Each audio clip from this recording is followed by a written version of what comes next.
first of all, what is Tibetan Buddhism anyway? So what is the core teaching? We don't even know where to start.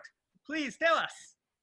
Okay, well, Tibetan Buddhism is simply Buddhism. You know, the Buddha taught 2,500 years ago, and since then, the teachings have gone to many different lands. In each country, they've taken on different characteristics depending on the culture, the geography, the social environment of that country. So the same happened in Tibet. Basically, the Buddhist teachings came over the Himalayas in about the 8th to 10th centuries. And they came in many different streams with many different teachers from different directions.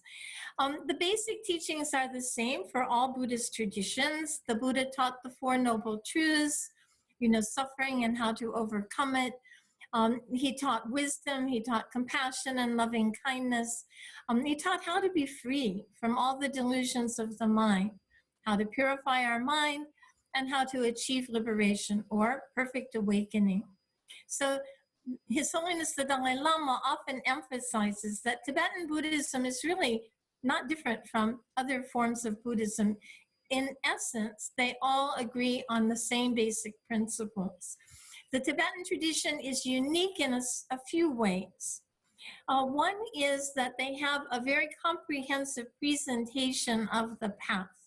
They call it the Lam Rim, which is the graduated path to enlightenment. Now, after so many years, there's so many teachings, hundreds and thousands of books about Buddhism.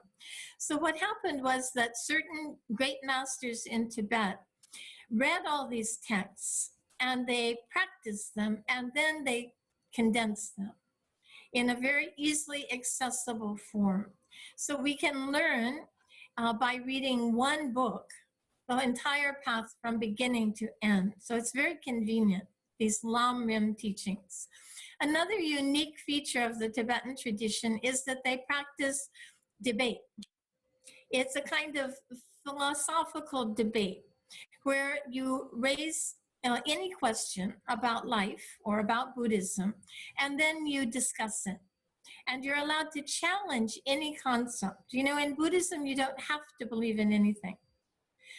You are allowed to question everything, and you're encouraged to question everything.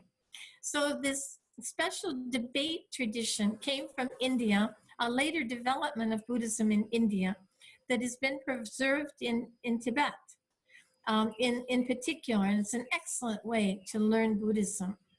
Another unique feature of Tibetan Buddhism are certain higher meditation practices, which they call Tantra or Vajrayana. And this is a way of visualizing oneself as an awakened being. That is, we imagine ourselves to be a perfectly awakened being like a Buddha or a Bodhisattva, and with all the qualities of that Buddha or Bodhisattva. And so in this way, by imagining ourselves to be enlightened, gradually we become enlightened. So these are the unique aspects.